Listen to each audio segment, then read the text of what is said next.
This is Learn the Burner. I'm Garrett, And Snubble. and today we're talking about Mandalorian Season 2, Chapter 12, which is Episode 4, The Siege. All right.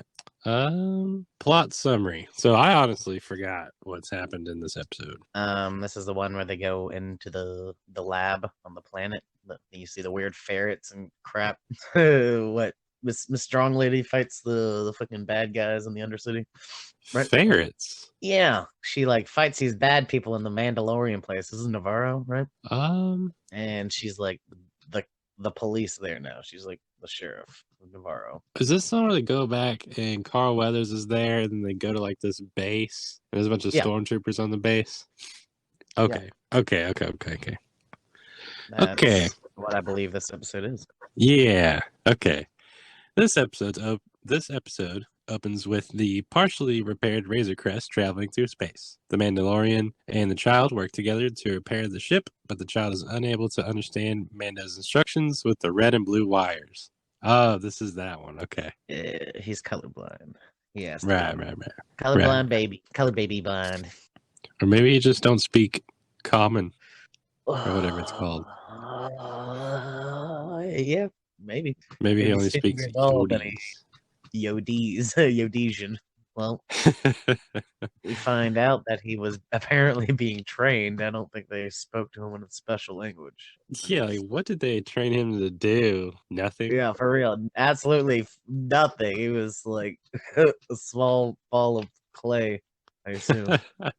Mando tells the child to keep them apart, but he almost electrocutes himself. While the child has some soup, Mando realizes that they are unable to travel directly to Corvus due to the state of the ship.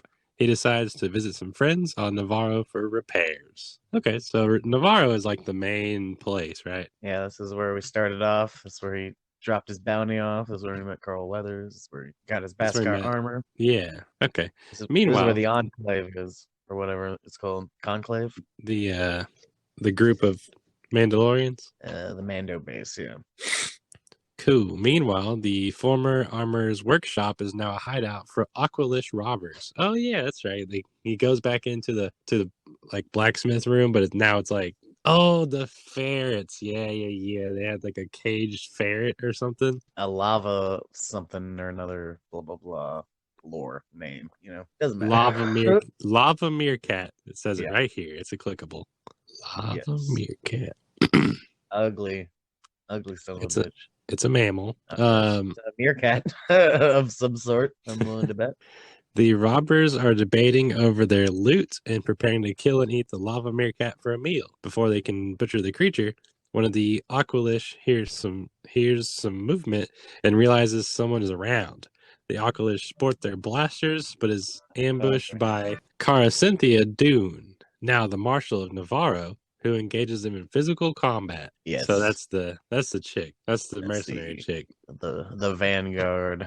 Yeah. She quickly bests them in combat and uses one of them as a shield. After eliminating the hostiles, she goes through their stolen goods and befriends the lava meerkat, telling the creature that no one is eating it today and that it is free. She gives the lava meerkat some food before returning their stolen property to their rightful owners. All right, now take a breath.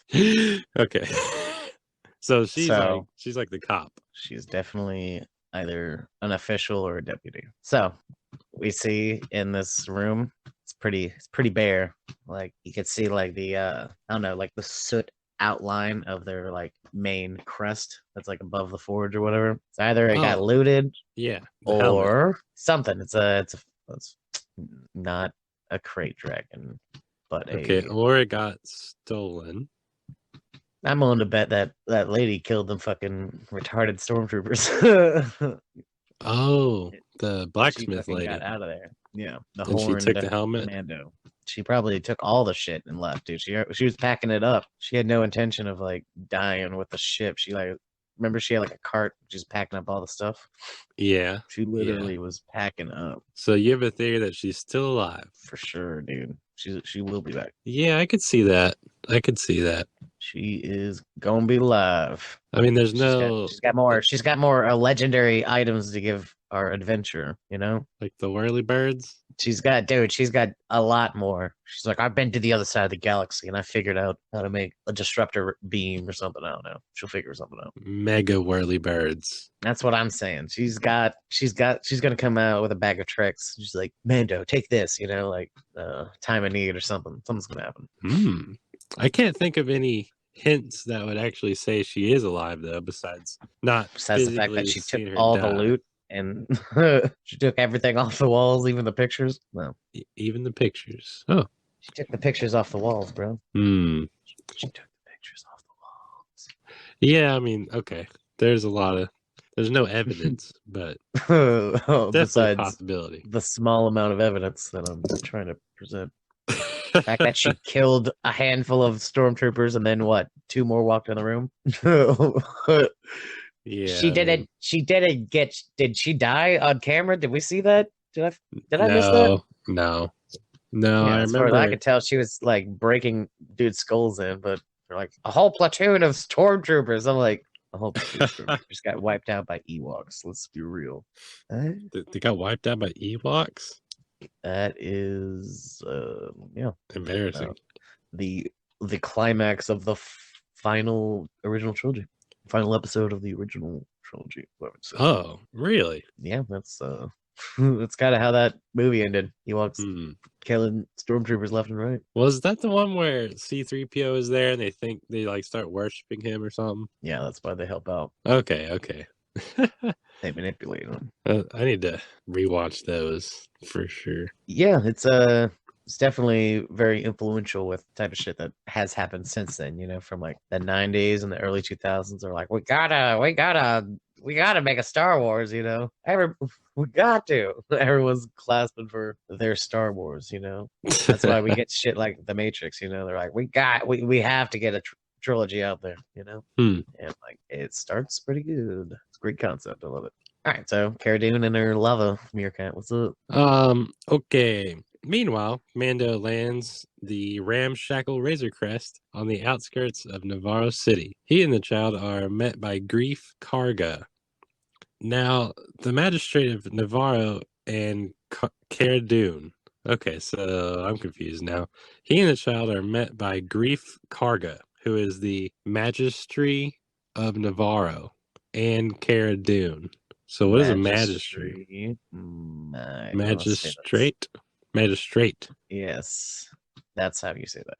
It's a title. Okay, yeah, I was like, it's an official, like maybe a mayor or it's something like that. Okay. Seeing the damaged state of the ship, Grief offers to repair Mando's ship. He asks how much his credits are worth around here. While stroking the child's face, Cara says that. Yeah, for a second. Cara says that they can work something out. They instruct the workers to fix Mando's ship. One of the workers is Membanese, and he takes interest in Mando and the child. So Membanese, I was like, what is that? It's clickable. I think it's one of them fish-faced guys, right? One of them, they're fish-faced people. Yeah. Well, it's pointing out that there's a Membanese dude, and they just look like some weird aliens. Some fish-faced people? I don't know. I guess they just have like big eyes. Yeah, it's kind of like a fish. While walking through the streets of Navarro City, Mando notices that the town is bustling with traders.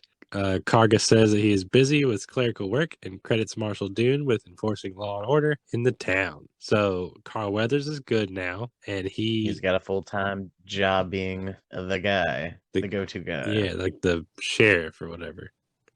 Is he the sheriff? He's in charge of Miss Dune, so he's a sheriff? Yeah, he's something. Karga says he's busy with clerical work. Okay, well, Dune is the marshal. It doesn't say what his position is. Wait a minute, Karga. He's the go-to guy. Oh, he's the magistrate. Karga, of course. He's the magistrate. That wasn't the name you said. Grief Karga. And his name's Grief Karga? Carl Weathers' name is Grief Karga. Yeah, okay, I didn't realize that. Every name in this damn show is impossible. They're like all like, what do we say the word backwards? Starts with P. Palindrome. They're, like all the names are palindromes of each other. Yeah. Grogu. NASCAR. Kara. No way. Mando. See? The Galactic Empire from the first 6 movies is now called the Old Republic, and The then the Galactic current. Empire is only in the original trilogy. Well, okay, who's the bad guy in the next three? The First Order. They didn't even try. The First Order. Okay, so it seems like every reiteration, or No, the first three movies, who's the bad guy? we're talking prequels. Yeah, no, No, no, the no. bad guy. The old movie with the puppets. Hmm. You know, the Not puppet. the computers, no, the real No, stuff, not the fake the shit. puppet Star Wars. The Galactic Empire, Okay, and then in the the Imperials, the Empire. okay, Galactic Empire, Imperials. Okay, in the computer Star Wars, who are the bad guys? The prequel computer Star Wars or the sequel computer Star Wars? Prequel. The Confederate something systems, independent Or systems. no, you just says First Order. No, Well, who's the the First Order from? prequel. Yeah, they named them backwards like a bunch of retards. Oh, the First Order is in the sequels. Yeah, The Disney sequels. the Last Order is more like it. Well, now This we're is all gonna be out the of last order. Star Wars movie because they fucked it up. Okay, we got the Puppet Star Wars. You got Puppet Is Star Wars, and then Mickey Mouse Star Wars. There's a couple different Star Wars. I've only seen the prequels to the Empire were the good guys, and the prequel computer Star Wars. You lost me. They're the good guys. So the Empire are technically the good guys before Palpatine fucks it up. Really? Yeah, well, technically Palpatine manipulated somebody into ordering the army, Who? making the order. Sifo Dyas. Sifo Dyas. That's one of the coolest names. How you spell that? S-Y-F-O? Maybe it's a PSY. Sifo. PSYFODS. DIUS. I don't know. He's a guy who only in name is mentioned in the movies, but his name is spelled SIFO-DYAS. And he's a cartoon character. yes. Well, yes. They expanded on him in the Clone Wars show. Palpatine tricked a Jedi Master? Of course. Well, he has like these like shadowy like meetings where he's like, you should do this. And I think maybe he did something. I don't know. Maybe he mind tricked him. I don't know how he did it. That's one thing we should get to the bottom of. You know what I've never been clear on is how did the Emperor get his powers? Through training and Metachlorians. So he was like a Jedi, but a bad guy? I think he was force sensitive and he never got picked up by the Jedi. And a bad guy noticed and started training him. Okay, but how did he get lightning powers? I don't know. There's like a yin and yang in the as far as the force is concerned. So like the good side can do force pushes and the bad side can do force lightning. Like I don't know, man. But he just like well, hold up. Force In the energy. Mickey Mouse Star Wars, Luke Skywalker did lightning. Oh, Ray does lightning too. So, Oh no, it's Yoda that does lightning, but he like does like elemental lightning. He's like what do you call him? Geomancer? I don't know. Avatar: Last Airbender. And then what's the Dungeons and Dragons term for? Oh, for a lightning wielder? Like shaman. Yeah. Thunder. Usually just thunder something. Conjurer. I don't know. You got Fire Wizard, you got Ice Wizard. You don't really have a Lightning Wizard. Shame. There might be a name, I don't know. Okay, Karga and Dune lead Mando and the child inside a school, the former local cantina. Whoa, okay. I didn't realize that. So that cantina that he turned the bounty in and met Carl Weathers Yeah, the first time. that's a school now. School Wow. Where a proctor droid is teaching a class. She asks her students who can name the 5 major trade routes in the galaxy. She suggests the Corellian Run. Oh, Corellian Run. Isn't that the parsecs thing? Yes. You're learning, Yes. sir. Oh my did gosh. it in 3 parsecs or something. 12 parsecs or some crap. It's a bullshit. While a boy names the Hydian Run, or Hydian Run. Dune explains that things have changed around here. Karga suggests leaving the child behind, but Mando insists that the child follow him wherever he goes. Karga tells Mando that they are going and he wouldn't want to take the child. Dune backs Karga up, saying that he'll be fine here. As the protocol droid talks about the trade routes and the galactic geography, the other children take an interest in the child. So that was weird. I know. What? He's Yeah, too like, adorable. why are you gonna leave Baby Yoda sitting there when Baby Yoda can't even like you don't just leave a baby sitting with a bunch of kids. But you don't believe in daycare? Dude, I mean, daycare is at least like 5 adults. You got a bunch of kids and one possibly who knows what robot. Yeah, probably ex-Imperial. Yeah, like every Surplus. other mechanical thing in the show was probably a war thing. Yeah, exactly. Exactly. I like it. Probably can inject a lethal dose of poison if necessary. While the protocol droid talks about the former galactic capital Coruscant and the New Republic's current capital of Chandrilla, the child makes eye contact with a boy with a blue bandana. Okay, that's kind of important What is? because Transdrilla, Train Sandrilla, the capital of the entire fucking galaxy. Carillion? Oh, Chandrilla. Yeah, what's important about Well, sure, if you watch the prequels, Chandrilla? the Clone Wars. Is this the one where all the cars are flying? No, that's Coruscant. Okay, what happens on Chandrilla? Well, it gets needlessly blown up by Starkiller Base in the Force Awakens. So they had to quickly cobble together a name for that planet that looked like Coruscant, but they're definitely trying to save for future projects potentially. They're like, we're not gonna fucking blow Coruscant up. You kidding me? Fix that. Fix it. Fix it. Fix it. Did you Which watch one is The that? Force Awakens? Is that the one where Rey moves the rocks at the end? No, it's the first of the final 3. First of the final 3. That's the one with the Starkiller Base. Okay, I think I saw it once in theaters and probably fell asleep during the movie. Oh, the third Death Star movie that they blew up.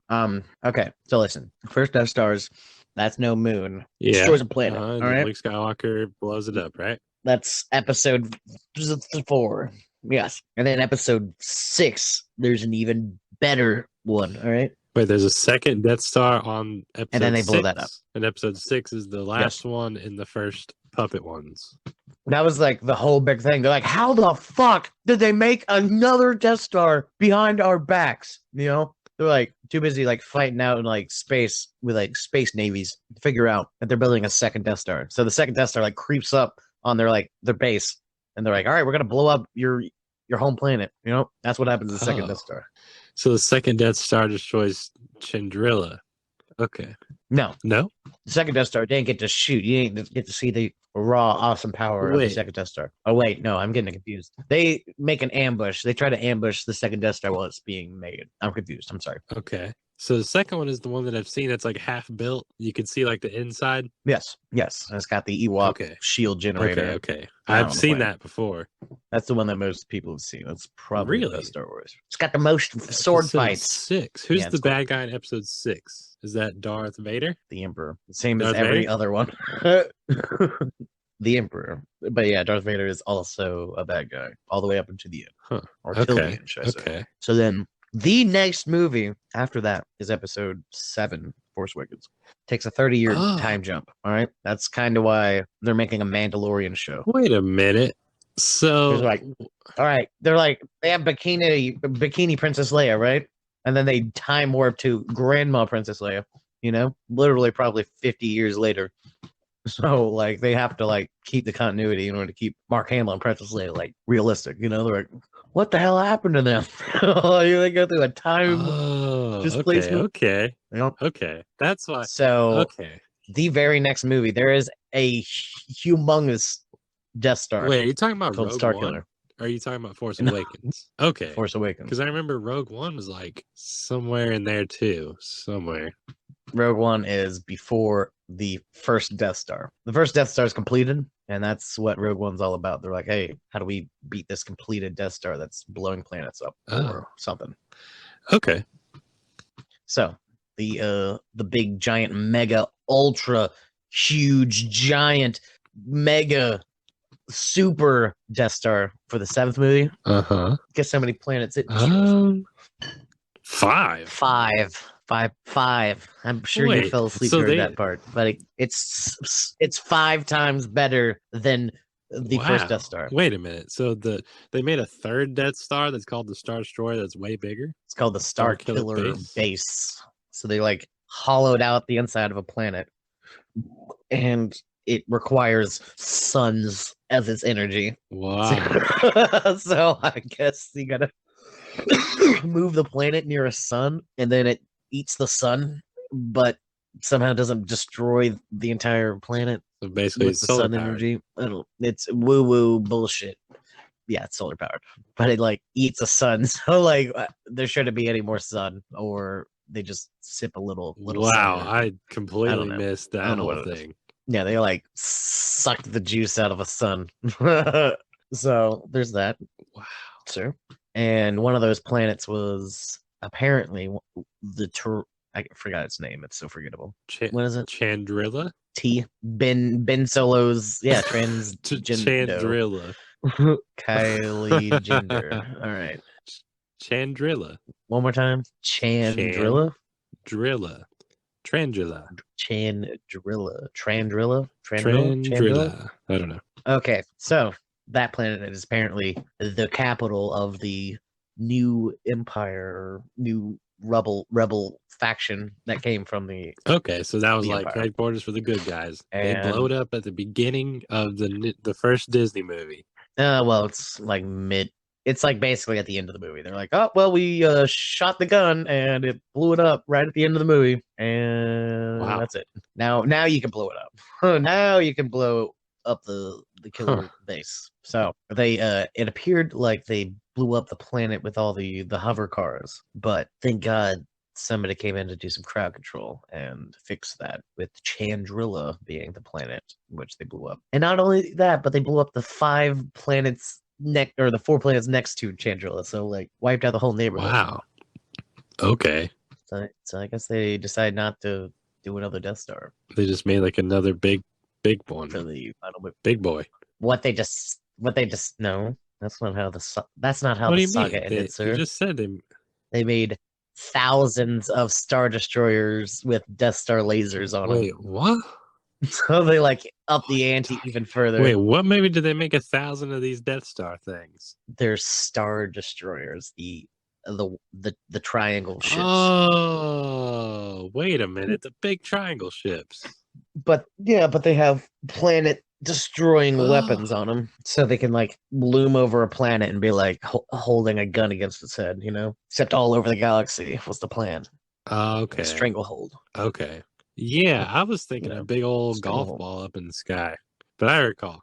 Yeah, Red Letter Media, they're doing predictions, and Rich Evans had a very good idea. He's like, well, you know, they tried to double the size of everyone. Like this time it was just a small Earth-sized planet. The next time it's going to be a Jupiter. Like they're going to make a Jupiter Death Star. It's going to be a giant red spot that shoots. I don't know. The protocol droid drones on about the Akadezi Maelstrom, which surrounds the planet Kessel and its 3 moons. Okay, so that's like, that seems like very specific stuff that's going to come up later in the show or something. No, it's stuff that happened in the Solo movie, the Han Solo movie.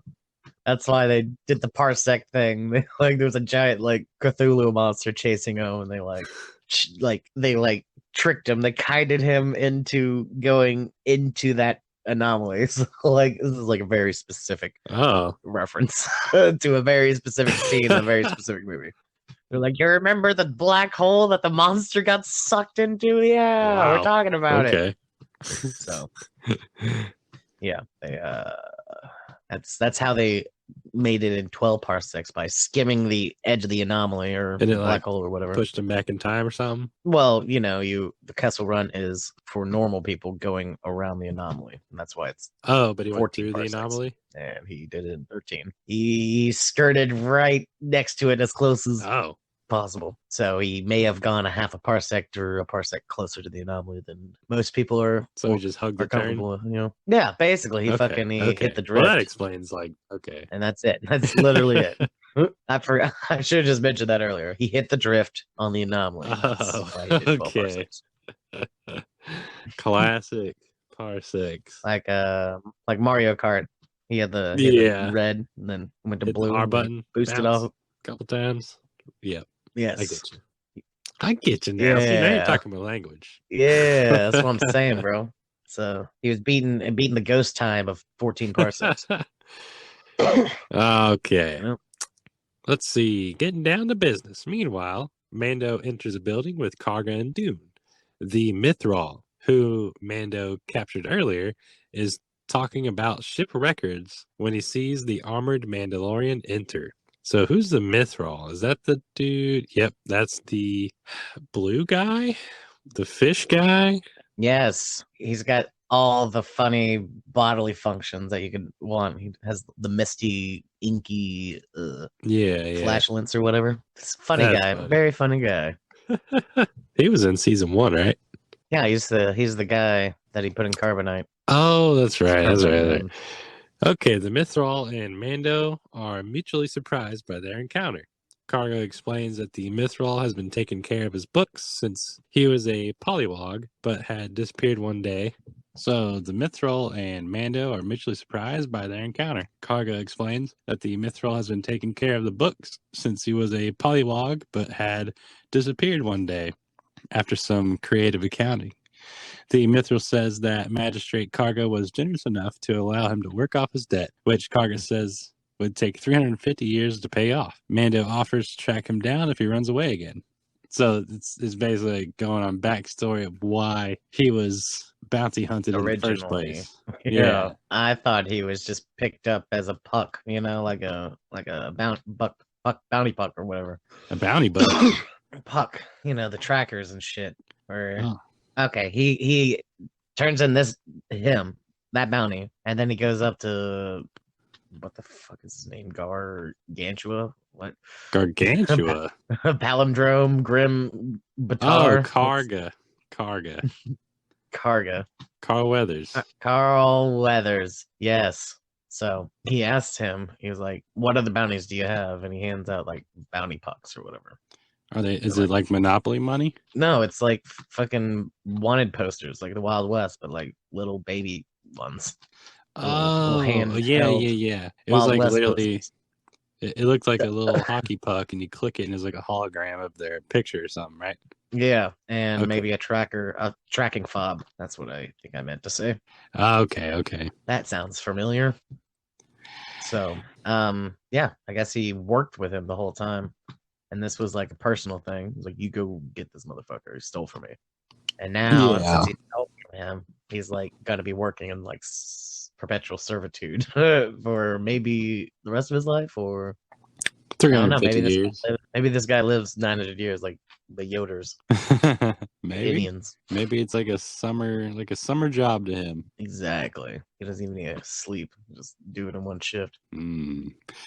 All right. Dune then talks about business. Mando says that he is only there for repairs, but Karga points out that repairs would take a while, meaning that he has some free time on his hands. Karga adds that that's kind of shitty of him to assume that Mandalorian doesn't want to just sit on the beach for a couple days. Let's be honest. He's never taken a vacation. Not once. Probably because everybody's putting all their quests on him all the time. I know. That's the life of an adventurer. Even in that cowboy game, PlayStation 4, you can walk around on the beach for a little bit. Yeah, sit a while and listen. Hold on there, Dutch. Yeah, what's that game called? I can't. What's it called? Red Dead Redemption. Schnauzer. Something. Yeah. Knack 2, that's what it's called. Knack 2? What the what? Dune What's shows Knack 2? Knack 2. It's a game. The sequel to Knack. Never heard of it. Yeah, me neither. I'm just kidding. I don't know. It's like a notoriously like lame game, but I've never actually played it, so maybe it's not lame. I don't know. I'll have to check it out. No, I don't think you do, but I mean, anyways, I was joking around. Okay. No jokes here, sir. All business. All business. Button up, sir. This is a serious podcast. Dune shows Mando a holographic map of the landmass of Navarro, which is mainly safe. Karga and Dune brief Mando about an old Imperial base, which has been there since the Imperial expansion. Dune says it has a skeleton crew, but has not been abandoned for some reason. You know what's weird is I just watched this episode like a week and a half ago, and I cannot remember most of this episode. I feel like this episode was one of the worst ones. It was fast. There was a lot of driving around and talking. talking, pointing at stuff that you don't know about. It was important for people that knew what the fuck was going down. That like watched the movie. Yeah, like I don't know. I just don't care about the blue guy. I don't know. I just don't. That's a callback to episode 1. Come on, man. Yeah, but like I like Baby Yoda, like actual danger. Anytime you have stormtroopers, nobody's getting hit. There's no like what's it called? Like where the movie like makes you go, ah, Suspense. Suspense, there you go. Stormtrooper's not gonna hit anybody. So like anytime they're around, it's like, okay. That's what needs to happen. We need to see some like stormtroopers like murdering people though. Like like the only time we've ever seen a stormtrooper like well, 2 times was like Amberu and Uncle Owen, Luke Skywalker's parents or aunt and uncle, and that's it. They were set up as these killers because they like had these like burnt ass bodies. I was like, oh my god. And then after that, the only time they shot somebody was Princess Leia one time in the shoulder, and then Ignorance did it. Yeah. That's it. So the only people that have been hit by a stormtrooper that we've seen has been Princess Leia and Luke's parents. Yeah, Luke's adopted parents. Right. But, she was like the only other woman in the entire Star Wars galaxy, so of course it was her. It was the 80s. I don't know when the fucking Return of the Jedi came out. It was the time period. It was a long time ago in a land far away. Something like that. Whatever the beginning of the movie says. In a cluster of planets off of a trade route far away. 8 parsecs long to the left. Yeah, and straight on till morning. Okay. I'd like Peter Pan. Shmee. Yeah. yeah, Shmee. Get him, Shmee. Get him. Get him, Shmee. Oh, man. Okay, all right. Karga hopes to benefit from the sale of Imperial weaponry on the black market. Okay. When Mando asks if he wants him to mop them up before the black market gets to them, Karga explains that he just wants the Empire off his planet. If they can take out the last Imperial outpost on Navarro, they can be completely safe as a trade anchor for the entire sector. Dune adds that the planet will finally be free. Mando asks what they're looking at. Okay, so the plan is to wipe out this last base of stormtroopers that will then make this planet completely safe to trade with other planets. Okay.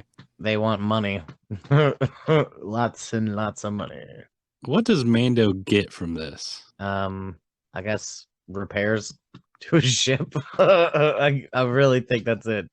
Huh. I think that he just wants a place to repair his ship for free. He's like, shoot some people, get a free ship repair. Okay. Yeah. And like, hook it up. Dude, see, bro? Trade. Like Dungeons and Dragons right here. It's exactly. Trade and barter. Like, I'll go find your daughter if you repair my armor, please. I need it. It's kind of nice. It's very Dungeons and Dragons-esque, yeah. Yes. They stick to the formula. I like it. Okay, later, Mando travels with Karga, Dune, and the Mithril on a silver land speeder through a lava flats of Navarro.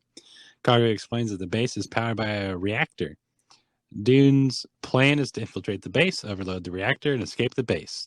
Mando warns them to be fast and to keep the speeder running. Mithril asks how close they want him to drop them off, and he expresses fear. Karga offers him 2 chances, taking them in and having 100 years knocked off his debt, or letting him walk home in the lava flats with his humidity vest. The Mithril decides to comply. Okay. So torture. Torture or possible death. Man, it's basically, well, it's kind of a weird thing to say because he's like, okay, you can either not do it and die, or do it and I'll give you 100 years off of your debt. So he could have just said, do it or die. Yeah, well, I don't think he's going to die, but it's going to be painful for him to walk back. I don't know, walking through lava flats, especially like anybody, that would be. and he's a water fish dude, so... Totally a fish. So yeah, I don't know, man. If he moves fast enough and he has enough encouragement, I'm sure he can make it. It sounds more like Karga was just being nice, but he didn't want to seem nice. Yeah, of course. Like he literally just cut the dude's debt into it, like took 1/3 off of the debt. Yeah, he's got 2 more favors to ask. That's the whole point. Okay, I Okay, got while two the more myth, things to ask. like, is he gonna? So, I don't remember what they were. If oh well, he's got we'll get there. 200 years left, so he's definitely gonna, ask for something. Yeah, that's a long time. Hmm. Well, while the Mithril waits outside, Mando, Dune, and Karga enter the base, but find the controls have melted due to the heat. The Mithril wants to head back on the land speeder, but Karga orders him to stay put. The Mithril starts to complain about the danger. Karga offers to knock another 30 years off his debt if he gets the flange cutter and helps him out. Oh, okay, so now he just took off 30 more years.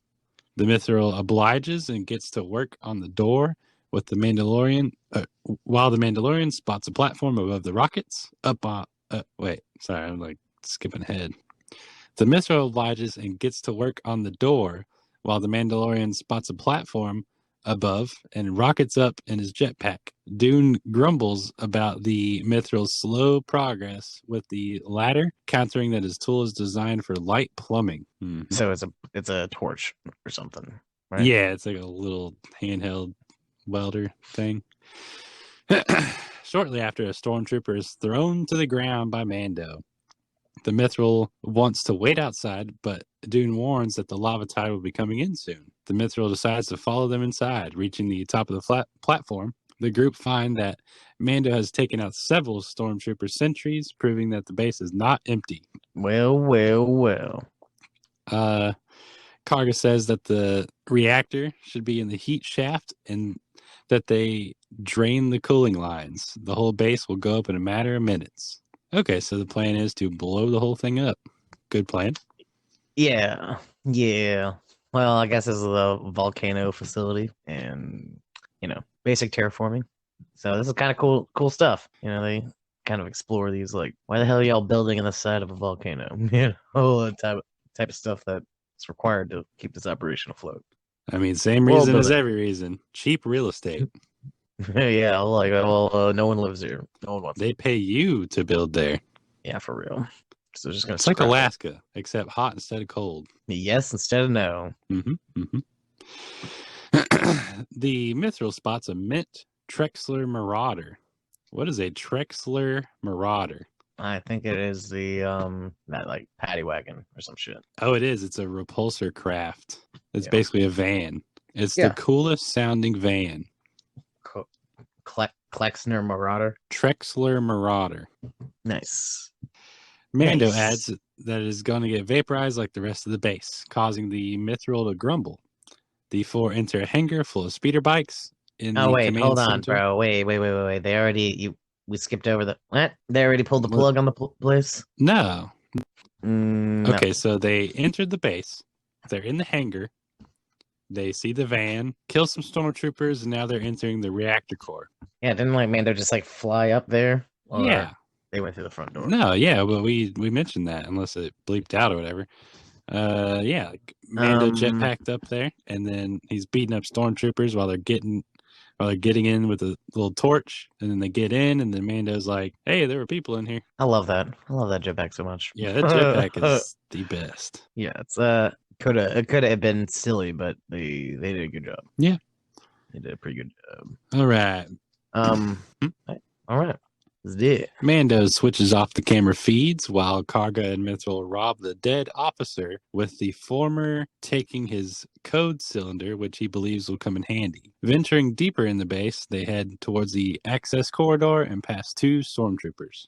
The Mithril uses the code cylinder to slice through the door, leading them into the base's reactor, which is fueled by a lava seam below. They task the Mithril with getting onto the controls and tampering with coolant lines while they guard the door. The Mithril is afraid of heights and lava. I like how the Mithril is afraid of heights and lava. I don't blame him. Yeah, lava. It's not something you want to hold. Yeah, or be near or anything. Yeah. It's not so much that you're probably afraid of lava. It's more like you're afraid of something sitting there, proximity, that'll melt you if you touch it, type thing. Yeah. Okay, the Mithril accesses the control console and gets to work, shutting down the coolant lines. Okay, so the Mithril shuts down the coolant lines. So this is, he says something about the fact that there's no handrails or anything. Oh yeah, it was just like an open, like kind of like where the Emperor fell down and died. No. There was a guardrail there. Darth Vader Oh, had to pick him up to throw him that's right. over the guardrail. That was the whole thing instead of like just a drag and shove, you know? It was more like a pickup, and it was like in Super Smash Brothers Melee, where you grab someone and walk to the edge and then throw them off. Yeah, except over a guardrail. Yeah. That one specific spot. But like if you look in the original, like A New Hope, episode 4, Mm-hmm. that was like a big thing where there's like they're in the middle. Oh God, Lord Jesus. No, it's Princess Leia's home planet. Tatooine. I'm just naming the ones I know. Give me 2 seconds. Not Dantooine, but it's fucking Alderaan. Oh, Alderaan. Alderaan. Yes. Cara Dune's home planet. Alderaan. Okay. Yes. Well, wait. What about it? Like, why are you even trying to remember that? Because it was the target of the Death Star. They blew that planet up. Oh. They threatened to blow Alderaan up, and they were like, "Where's the rebel base?" And she's like, "Dantooine." They're like, "Well, Dantooine is a farm planet, and there's nothing of significance. So instead of blowing up Dantooine, we're gonna blow the Alderaan up as a show of force. You know, like bombing Hiroshima or whatever. Hmm. You know." And Alderaan is like, or they're like Hiroshima and Nagasaki were like fucking like the capitals of Japan. You know, like yeah. and those are like the targets that we decided to blow up, you know, and we're just like, so y'all give up? It's like, yes! Oh. Yes! Undeniably, yes. That's why Tokyo is like the capital now, you know? They're like, who wants to vote for the new capital? You know, like, where's the next highest population? Like, basically, it was kind of like that. Like, instead of blowing up Coruscant, they blew up, like, you know, a Nagasaki or whatever. And show of force. But anyway, while that they're like using the Death Star, like it showed these 2 people like in the laser well, like as it was shooting through. Mm-hmm. And they're just like standing on a ledge in front of a pedestal. Like they were standing on a pedestal in the well of the gun, pushing some buttons, and there was like 0 guardrails like the whole way through. Oh. And like this makes like reoccurrences in a fuck ton of games where they're just like, all right, is it the Death Star level? Well, get ready to like fall off the edge because that's just what happens. That's just what it do in the Death Star. But then, you know, where the Emperor got thrown off had a guardrail. Yeah, apparently. Apparently they heard from HR or something. I don't know. They just put one up there. The Emperor's room has guardrails. Am I gonna have to look this up? Like if Vader, it Emperor did? Toss. Yeah. MP or Palpatine. All right, cool. Let's look at it. Let's see the guardrail. Yeah, there's totally guardrails there, but they look like PVC pipe. Like they're not even connected. Like I think they got cut up in the lightsaber duel. Oh yeah. But okay, I see it too. There is in fact a bit of guardrails. They splurge for the Emperor. You know, splurge. A little bit of splurge for the Emperor, but so what makes? But it just shows like the lack of design. Why does the Emperor look like that? Sorry, what? Like, why does the Emperor look like that? Man, you have a talent for asking the hard questions. I mean, because he looks before they were just like in the original trilogy, they're like it's the corruption from evil, you know.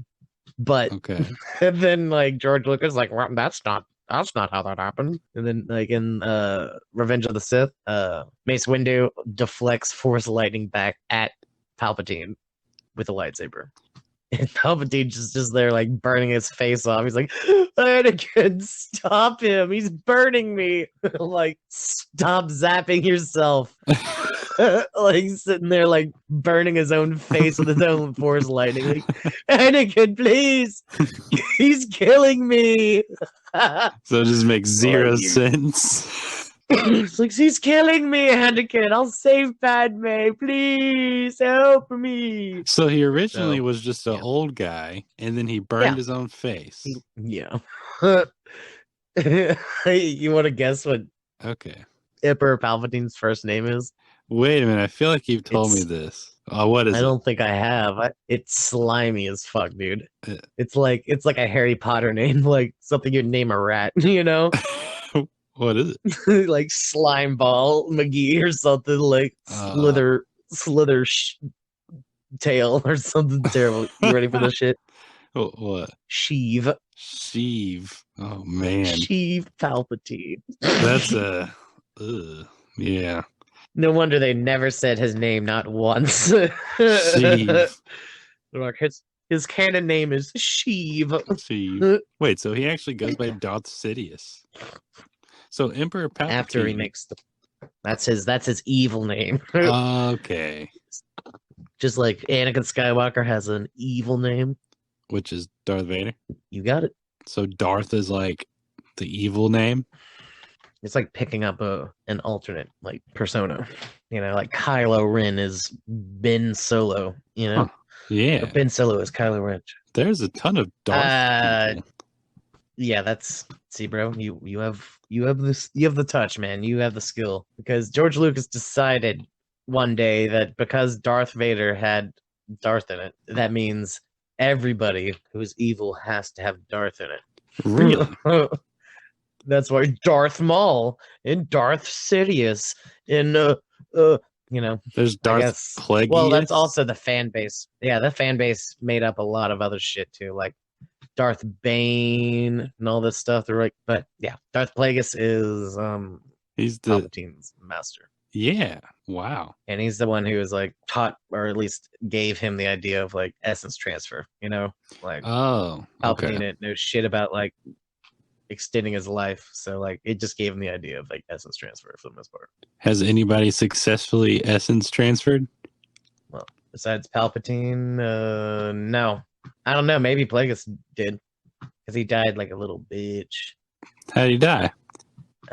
He had a breathing tube that Palpatine turned off, and What? he just sat there like staring at Palpatine. He was like, "I'm not scared of you," and he sat there and died. Like I'm like, Oh. either he died like a bitch or he fucking straight punked Palpatine. He's like, "I'll see you in 20 years."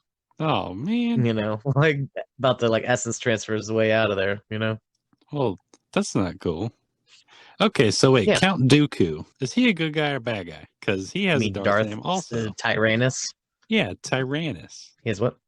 Wait, so Count Dooku, Christopher, what's his name? Lee. Christopher Lee. He is a bad guy, right? Or he was a Jedi that turned evil. Oh, okay. Wait a minute. Christopher Lee. It says he's a species human, species vampiric species. Is that right? Or is that just like a joke because of he played Count Dracula. Yeah, I don't know. Count Dracula. I don't know. Huh. I do not know. That's very interesting. Okay, Maybe he is anyways. a vampire. Look, that's got to be clickable. You kidding me, bro? Yeah, okay. Well, it takes you to unidentified species Ravna. The species is Ravna. There was one it's like a comic book, Star Wars Adventures Tales from Vader's Castle 2. And there's a part in it where Count Dooku like transforms into like a big muscular furry vampire. What the fuck? And it's called a Ravna, which is like a species in the Star Wars universe. I think I've heard of this one time and I blocked it out. I'm like, nope. Yeah, Not my head canon. it's yeah, that's wow, it's canon. That blows my fucking mind, bro. But that's got to Why? be just because it's Christopher Lee, though. Well, actually, when's the published date of this comic? I bet you it's like before the Christopher Lee was even in the movie. Bet you. Vader's No, Castle. It's 2016 or some crap. It is 2018. Good guess. Yeah. Okay, so yeah. Vader's yeah, Castle and all that stuff is recent. Yeah, there's a picture of him on the cover. So yeah. Literally Christopher Lee. Maybe this was published before he did Dracula back in the 60s or whatever. Yeah. The four stumble across a pair of Imperial scientists purging the drives. Seeing the intruders, the four of them flee. The four of them flee the reactor core and head back to the corridors. They overhear a stormtrooper ordering his comrades, including 5387 and 5389, to follow him while he calls reinforcements. the four stumble across a pair of Imperial scientists purging the drives. Yes, these guys. Didn't these guys have suicide pills too? Oh wait, never mind. They got shot. Nah, I'm pretty sure they fell down the shaft. They just slipped on a banana and fell down the shaft. I mean, there's That they were stormtroopers standing on the edge of. They're standing on the edge of a large precipice, and they just fell backwards off. Whoa. Oh, and I got startled. They're all controlled to leave. Purge the system. Well, I can see that. I can definitely see it now. All right, picture's been painted. Okay. Seeing the intruders, one of the scientists orders his colleagues to destroy it while he exchanges fire with them. Both scientists are shot during the gunfight. Mando, Dune, Karga, and Mithril find several tanks containing several deformed beings. Dune and Karga realize that the Imperial facility is not a forward operating base, but it is a laboratory. She decides that they need to hack into the system in order to figure out what is going on. The Mithril reminds them about the reactor, but Dune orders him to slice the systems. Mando says he doesn't like what's going on. Well, that's kind of interesting. I wonder what they're doing in the lab. I have a feeling we're going to find out soon. The Mithril uncovers a transmission from Dr. Pershing, who talks about replicating the results of the prior trials, which also resulted in catastrophic failure. Okay, hold up. Who's Dr. Pershing? That's the Indian fellow from the first or second episode. He looks like Elijah second Wood. Or third episode? Yeah. He looks like he does. Frodo. He totally does. Who's this guy? I don't remember him. He's the doctor who took Baby Yoda away, and he's like, "Don't worry, we won't extract too much blood from him. The M counts are off the charts. Organic material." I said, are they talking about Baby Yoda test trials? Baby Yoda test trials? What do you mean? I mean, they're talking some science mumbo jumbo, and it's the same guy who was talking science mumbo jumbo earlier with Baby Yoda. Yes. So are they talking about? Yes. There's 10,000 theories on what this is, and I'm going to go through each one of them, starting from the least likely and working our way up. Number 10,000. It's Jar Jar Binks. Yeah. Darth Jar Jar is coming back. Darth Jar Jar's here, baby. Misa gonna give everybody a chancellorship. Oh man. Okay. Despite promising effects, the body rejected the blood. Pershing doubts that they would find another donor with as high of a M count, referring to midichlorians. He recommends suspending all further experiments and fears that the volunteer will meet the same regrettable fate if they proceed with the transfusion. Oh. Whoa, okay. So are you telling me they had another M count? Wait, a volunteer. So what, they're transferring M blood into volunteers? Yeah, they're transferring midichlorian blood or whatever into volunteers? Hang on. The regrettable fate of volunteers. Yeah, I don't think, maybe they're doing like a bureaucratic bullshit where they're like, Baby Yoda's voluntarily giving his blood and other volunteers have given their blood too. Yeah. Pershing says that they have exhausted their initial supply of blood from the child. Says it right there. So that's what they're doing. They're taking blood from the child. They're transfusing it into volunteers. Oh, yeah. There's the ticking time, Bizam. Wow. I didn't even notice that when I watched the episode.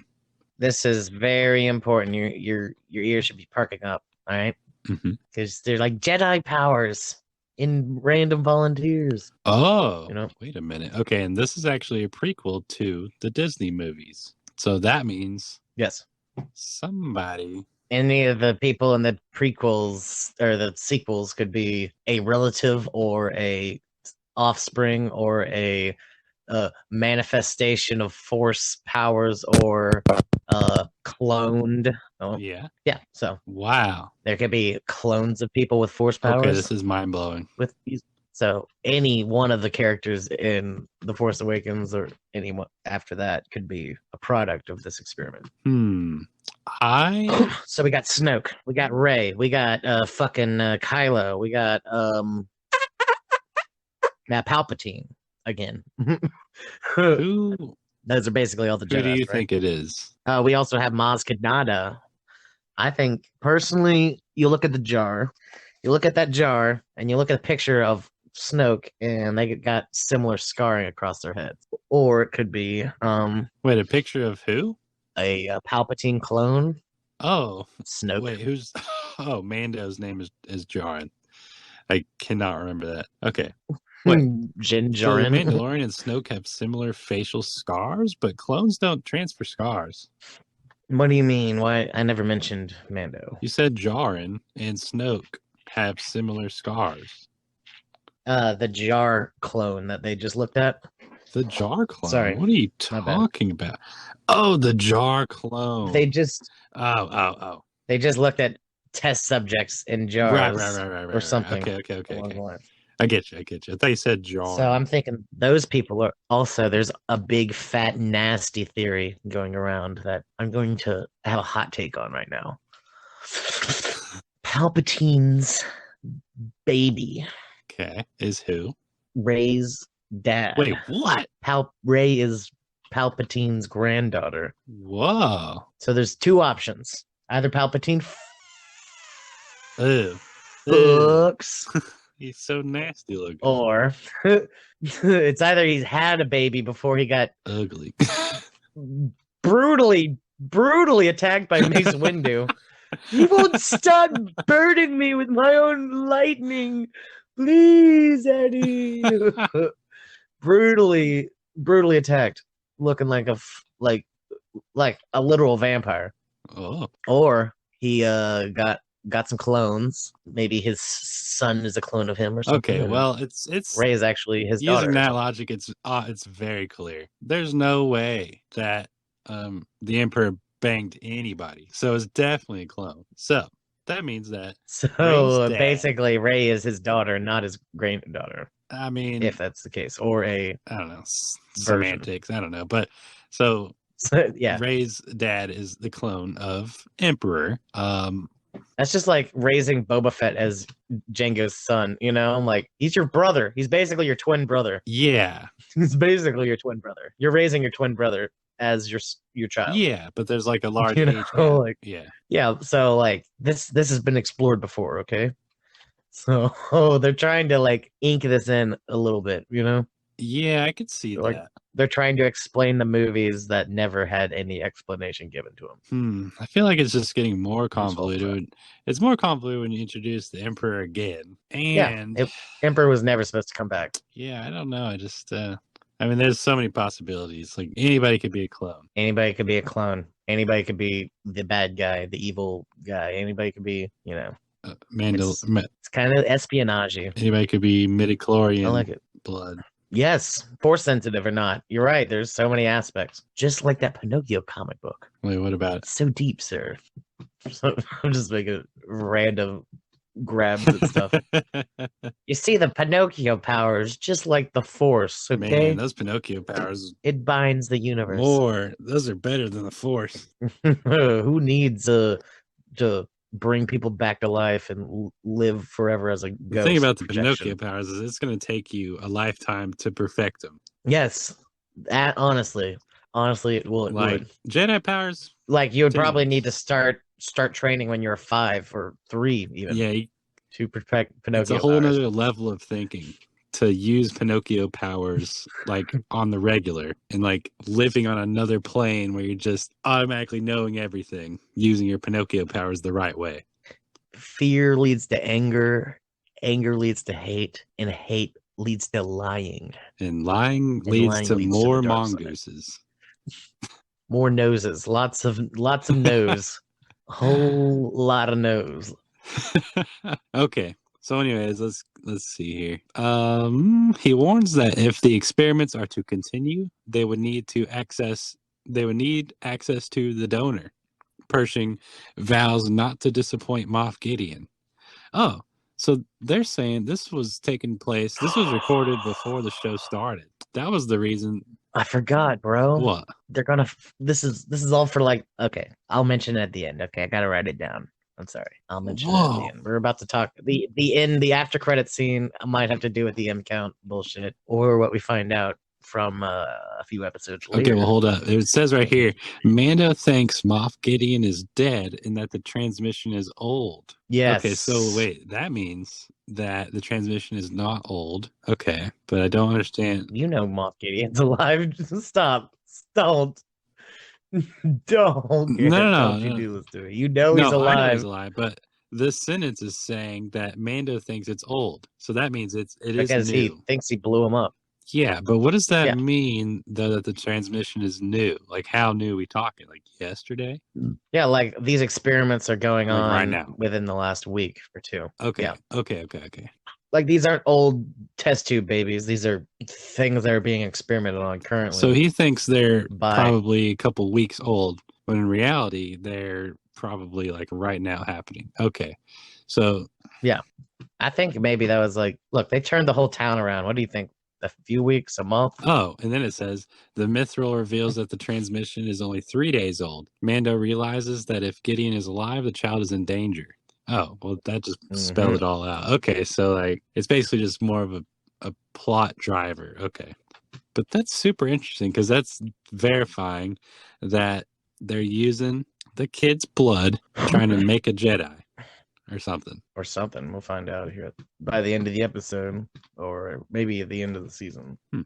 Okay. We'll get some confirmation. The group are attacked by stormtroopers. Mithril helps Mando, Dune, and Karga take down the advancing stormtrooper patrol. Mando realizes that he has to retrieve the child. Dune advises him to head back first on his jetpack. The other three flee from the corridors, but are pursued by more stormtroopers. Kara, Karga, and Mithril eliminate the stormtroopers and fight their way through the base. Meanwhile, Mando fights through more stormtroopers, taking them down. He flees into the reactor chamber and rockets his way out. Reaching the surface, he takes out 3 more, including one who plunges into the lava flow.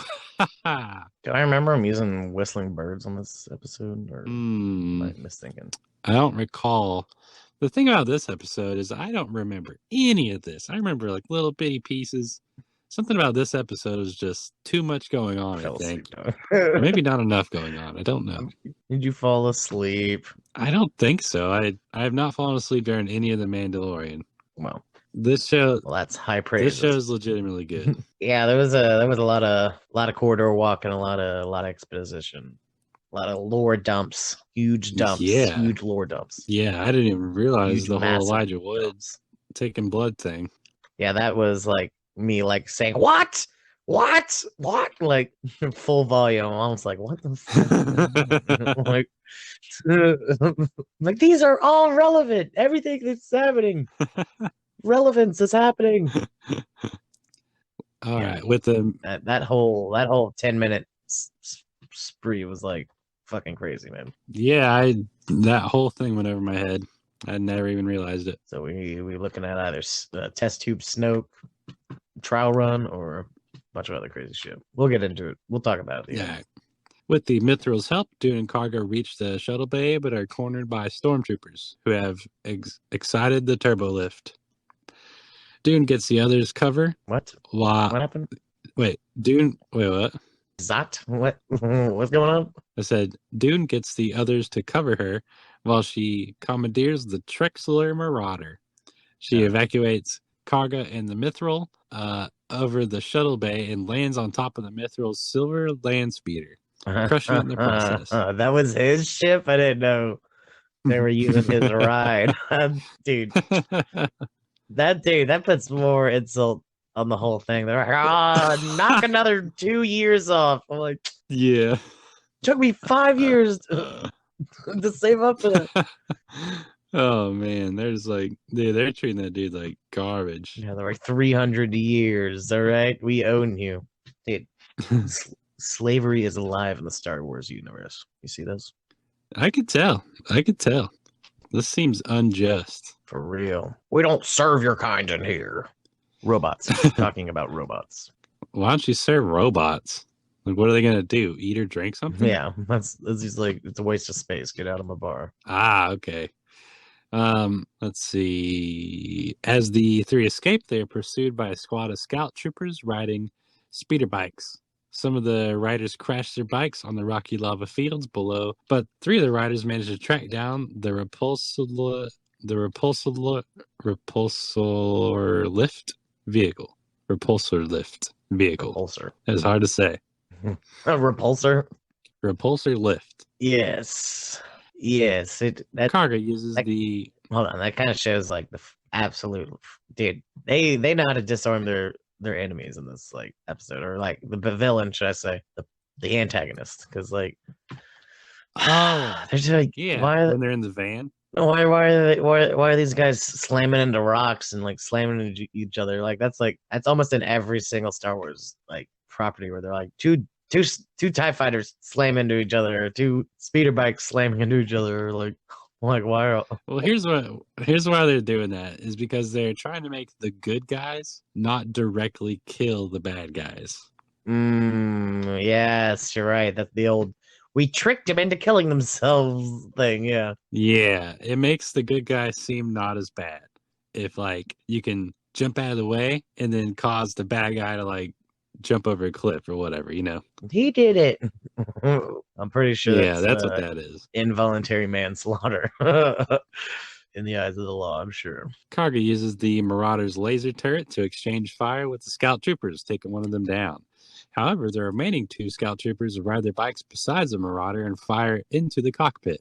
Dune manages to crush one of the scout troopers and his bike using the Marauder, eliminating him. However, a second scout trooper manages to climb on the armored vehicle and attempts to plant a grenade. However, Karga spots him and uses the laser turret to blast him to shreds. Got him. The old turret. That was a good sequence. Yeah. I liked how the speeder bike dude jumped up there, you know, and it was like a moment where Carl Weathers didn't see him, you know. That was a good, like, little moment. I'm like, how did he not see him? Like, he saw him. He knew he was there. He's just like, yeah, he was like, where is he? Maybe he's behind me. There he is. Boom. Yeah. A little suspenseful. Tiny nuggets of suspense there. Okay, 4 Outland TIE fighters escape the Imperial base before it's consumed by the lava explosion. The Mithril cheers and Dune says they're headed home. The TIE fighters fly above the canyon, homing in on the Texler Marauder. Karga vows to take care of the TIEs and fires at them and the rocks. The TIEs strafe the Marauder with the Karga missing. Karga asks Dune to drive faster.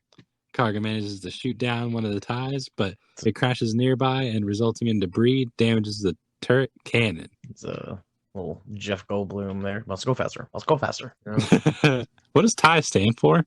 Twin ion engine, which twin ion engine. In reality, a twin ion engine like only like would like move like incredibly slow.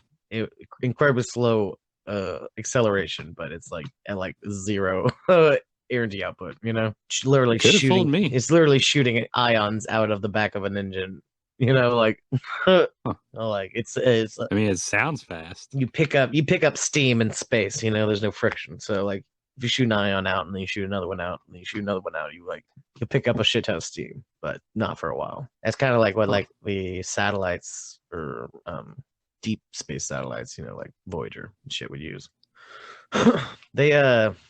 They managed to like reverse roles as far as like the spacecraft in this series go. Like the TIEs don't seem to be like nearly as intimidating in this than they were in like the original trilogy, but the X-wings in the original trilogy like were like basically like junkies. You know, they're like just like 2 hits and they you know, like that's why like the pilots were like so revered. They're like, this guy's never been hit, he's so lucky. You know, like this guy's luck is off the charts. You know. Yeah. But like in this show, like the X-wings are like lethal as fuck. You remember when they like blew up that space station with the tracker they left that prisoner? Oh yeah, season 1 with Bill Burr. Yeah, like the X-wings like boo boo boo boo boo, and like the whole place like exploded like in like 2 shots. I was like, oh my god, you know, like blown the fuck away. The power. Well, they were also good shots because the shields are down, right, in the little hangar. It's relative. Either way, it was just a hangar. It's not like there's a bunch of bombs there, nothing. Well, yeah, like fuel and shit. Underwater. Oh yeah. You see, the thing about hangars is they're like airlocks, basically. Like you can go out, and go in Basically, they're not even shields. They're just like basically nothing. So You can go out and go in. basically, they're just firing right Yeah. into the ship. Like, oh, I'm pretty sure I've played some That's games a where good like one. that's like one of the goals. Like, I want to say like a Battlefront 2 had a flight portion where like the last few stages were like, yo, just fucking shoot the hangar. Just keep shooting the hangar. Fuck it. This thing will blow up. That's a neat trick. Nope. Hmm. So yeah, let's talk about these TIE fighters that are so strong and powerful. Let's see. Exiting the canyon, the three of them on the Marauder, or the trio race the Marauder across the lava fields with the ties in hot pursuit. As they approach the city, the Razor Crest appears and takes out a second TIE fighter with the child in the co pilot seat. Mando tells him to hang on as he pursues the remaining TIE fighter into space. In the upper atmosphere, the Mandalorian takes out the third TIE fighter before descending into the skies and taking the fourth fighter out in a frontal assault. Dune, Karga, and the Mithril watch the battle from below. Mando compliments the child, who vomits on his tunic. Yeah, the macaroons that he stole from that kid. Yeah. We skipped right over that. We didn't even talk about that. Oh, yeah. Well, I mean, that's kind of all he does is eat stuff. Yeah, but like and occasionally make things fly. well, now we see like how the fuck he does all his like weird shit. Like he clearly is faking everything all the time. Like Wait, what do you mean? anytime he like moves across the room really fast or like has something in his hand that he shouldn't, like I'm willing to bet he's just like constantly using the force. Like who's that? Who's 1010 from Dragon Ball Z? Who's like constantly flying around? Like that's like character arc is like I levitate and die. So like I'm pretty sure maybe Yeah. Baby Yoda's like fucking just like levitating across the room. Like the most recent episode, remember like he's like on one side of the shot, and then like all of a sudden he's like all the way over on the rock. You're like, oh my god, Baby Yoda's injured. Oh wait, never mind. He's on a rock. I'm like literally 250 feet away. So I'm like, I think he might be Yoda jumping. Might be Yoda jumping around, and I don't know. I don't recall that. But I mean, it's very likely. pretty sure he's just stealing shit all the time. And that's probably the first time the camera's like giving us any insight into it. But now we know. Now we know. All right. Let's see. Okay. So that's aboard an Arquetus class commander cruiser. An Imperial comms officer talks with the Membanese worker, who tells her that the homing beacon has been planted as she requests. The officer thanks him, saying that he'll be rewarded in the new era. The comms officer enters a chamber where Moff Gideon is watching as several Imperial scientists work in a laboratory. The comms officer tells Gideon that their spy has planted a tracking beacon on the Razor Crest. She also confirms that the Mandalorian still has their asset. Gideon vows to be ready as he turns to gaze at rows of dark troopers who remain in stasis. Bwah, bwah, Hey. bwah. Whoa, what is a dark trooper?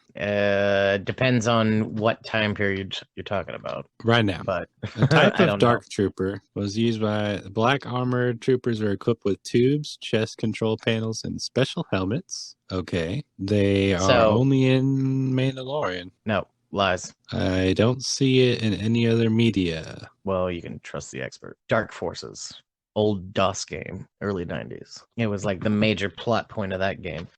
Early 90s, Microsoft DOS game called Dark Forces. Okay.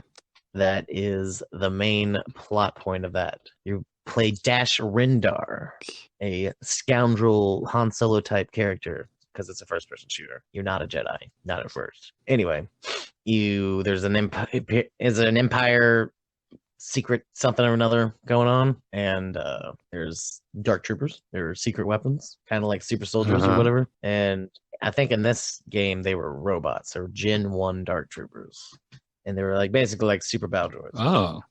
So either they're Gen 1 or they could be further along, since it's after the Empire, and that took place during like, I don't know, after like between episode 4 and 5 maybe.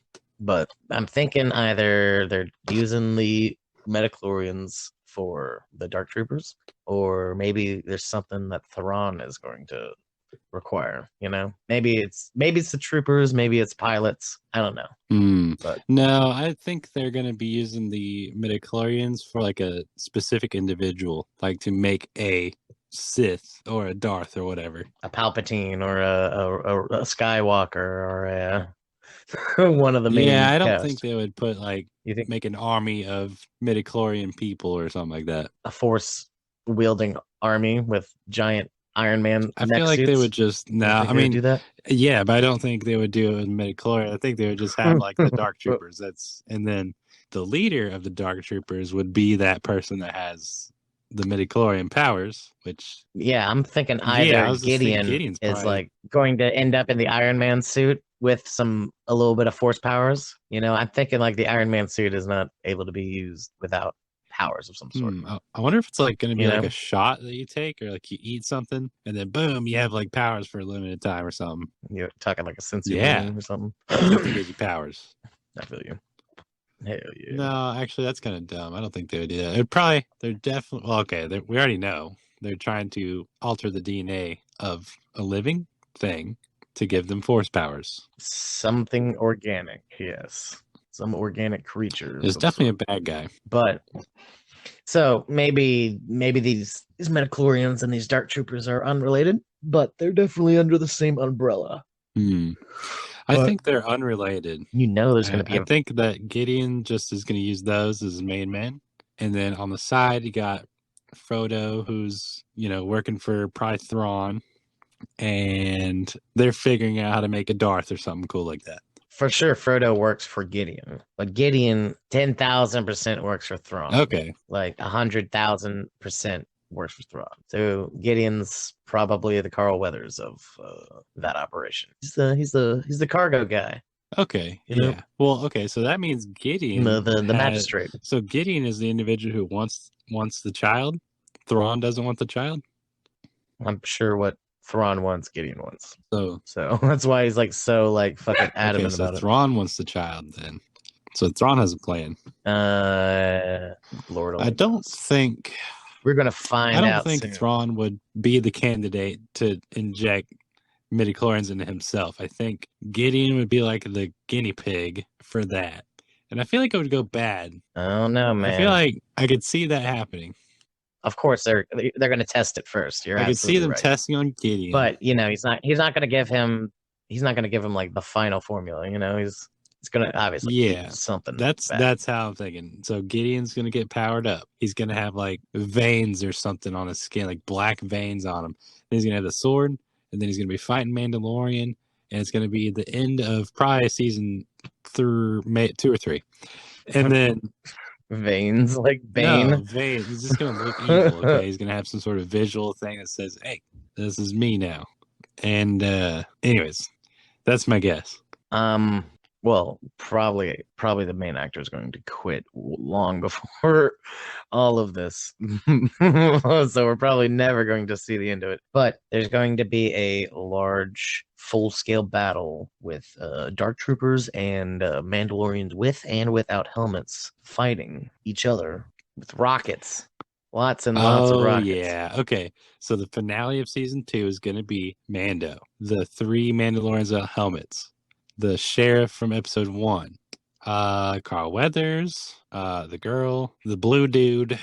Who else? The blue dude. No fucking way. He's like, I'll take the last 200 years off. The blue dude's coming with. Carl Weathers is not carrying his own shit. And then they're going to be teaming up, and they're going to fight the black robot stormtrooper dudes. Led by the amazing led by Gus.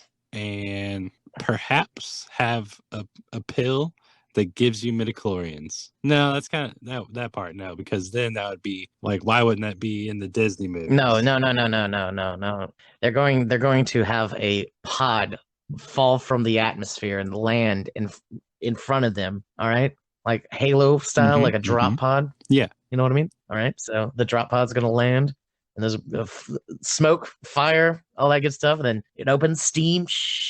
And there's gonna be like some hulking dude come out, and he's gonna like take one of them with his mind powers, gonna throw him to the side. The other one's gonna throw up and then throw back down. Yeah, they're gonna be like, "Oh fuck." Okay, I hope that it does gonna not have that intimidating. Dun, dun, dun, dun, dun, dun. if it does You know what's gonna Batman happen. versus Superman, it's not gonna be cool. I don't like that. What the drop pod? No, I mean drop No, come pod's on. good, but That's I don't cool. like in Batman versus Superman. Who is the muscular monster dude at the end? His name was like Destroyer or something. You know what I'm talking about? Oh, it's Doomsday. There Doomsday. you go. They hoed that story so bad. I I can't don't believe want it. that happening. Whatever happened in Justice League or Batman versus no, none of it. I feel you. Well, get ready because it's gonna happen, whether you I'd like it like or the not. drop pod, but I hope it's not I hope it's Def- like a negative Baby Yoda, dude. Whoa. And he has like red eyes and he's floating and there's lightning coming out of him, dude. Yes, like he is the clone of Palpatine, the Yeah, essence transfer that would be Palpatine. way better than Doomsday. Well, should I look, You're sir? like, I already locked it down. It's already Doomsday. The episode's already It's out. already gonna be Doomsday. Yeah, because it's already been it's in the editing bay as we speak. Okay, so what you So got? for sure. I don't know. That's about it. It's like it could be Snoke, it could be anything. It could be Palpatine's son that's being infused with the Force in order to give birth to the Force dyad, you Yeah. know, or something.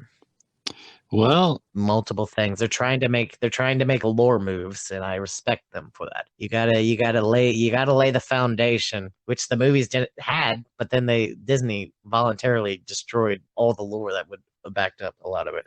But I don't blame them for that because that's a lot of lore, man. There's so many fucking books, so many books, so many damn books that they all. If they would have kept that in the lore circle, well, George Lucas never like accepted all of that. He was just like, I'll pick and choose what I want. Fuck it. Well, who wrote the books? But if fans, Oh. those are fan made books. Huh. And they probably sent it off to George Lucas. Was like, does this seem reasonable? And he was like, well, as long as Han Solo doesn't die, that's the only thing that matters. Oh man. Okay, I don't think in the Mandalorian, I don't think the person who's going to be the midichlorian, whatever, is someone in the Disney movies. I think it's going to be a whole new character that's going to die. Really? Hmm. Really? That would be great. I'd be so happy if that actually happened. But they're constantly trying to play cleanup. Yeah, I mean, it really is open. Like, there's no, I don't know. Nobody knows. Look, either they have two options. Either they can completely forget that there's going to be movies after this, or they could try to patch up the lore from the movies. And my preferred method would be for them just to fucking ignore the sequel trilogy altogether. Really? Like, please do not bring Palpatine back. Please don't mention Rey. Don't have a Poe Dameron cameo. I don't want any of it. I don't want any of it anymore. Straight up. I want new shit. If references are fine, but I'm acting like I'm excited about Snoke being in the test tube and them giving him Baby Yoda powers because he was a clone or something that Palpatine created. But you don't want it to be Snoke because that would give more credence to the Disney storyline. Yeah, I just want something new. That's Here's cool. the thing. Not Mandalorian is a references. Disney storyline. Yeah, well, it's a reference to it's a reference. That's all that this show is, just like a bunch of references. Oh yeah, but it has its own story. Yeah, it's been doing pretty good. I appreciate. Yeah, I like the show a lot. I don't know if I want it to tie in either though, because for one, if it does tie in, that would kind of suck because the movies are already out, so we already know what's going on in this time era, but we don't know what's happened in like these 40 years right here, whatever it is. Yes, this is the important period. All right, I think this is the whole reason why they decided to do those movies first and not build the foundation. It's like, okay, we're doing a fucking 40, 50-year-old time jump, whatever. Was it 1960? Then what? When did those movies come out? The late 80s? Early 80s? I don't know. Long time? Hold on. 1977 is the first one. So 20, 30, 40, almost 40 years? Yeah, long time. Well, it came out in 2016. Wait, so are they planning on making another movie? I think they ended that particular Palpatine saga. I know they wanted to say it was the Skywalker saga, but no, it wasn't. Huh. Because you got 3 prequels, 3 sequels, and then 3 originals. That's kind of a nice little, sequence. Yeah, they let's just say they had no intention for a sequel trilogy. That was not in the cards when it was first originally made. But George did come up with an outline just in case. But George Lucas is not the best writer in the world, you know? So Yeah. fuck it. Okay.